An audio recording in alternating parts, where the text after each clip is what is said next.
Cross multiplication, যেটাকে আমরা বাংলায় বর্জ্যগুণন নামে চিনি। সেটা কিভাবে করতে হয়?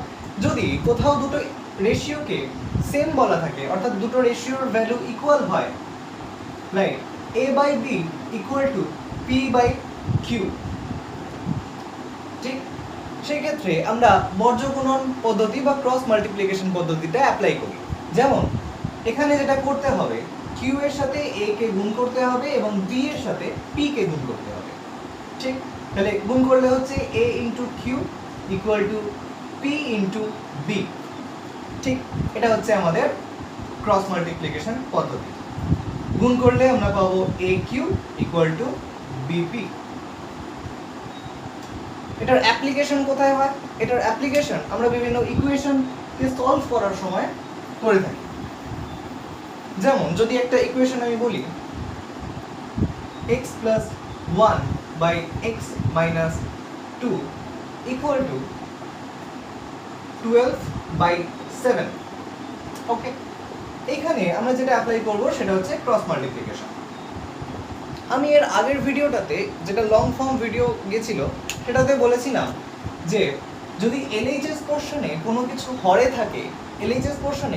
হরে থাকে, সেটা আরএইচএস এ গিয়ে লবে চলে আসে। ভিডিওটা দেখলে বুঝতে পারবে। বলেছিলাম কোনো এক্সপ্রেশন যদি হরে থাকে সেটা বাঁ দিকে গিয়ে বা ডান দিকে গিয়ে লবে চলে আসে। আবার আরএইচএস এ কোনো কিছু যেটা হরে আছে সেটা এলএইচএস এ গিয়ে লবে চলে আসবে, অর্থাৎ 7 এর সাথে x প্লাস 1 এর গুণ হবে ইকুয়াল টু 12 এর সাথে x মাইনাস 2 এর গুণ হবে, ওকে। এবার গুণ করার পর আমরা কি পাচ্ছি? 7x plus 7 equal to 12x minus 24, okay.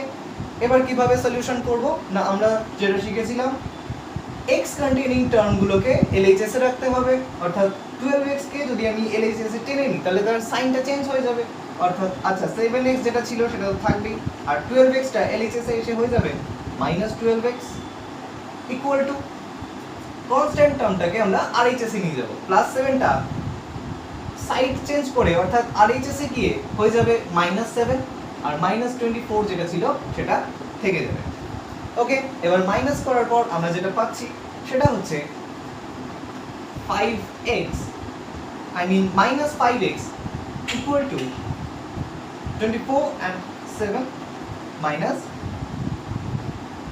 31, okay, then minus minus will be cancelled out and x will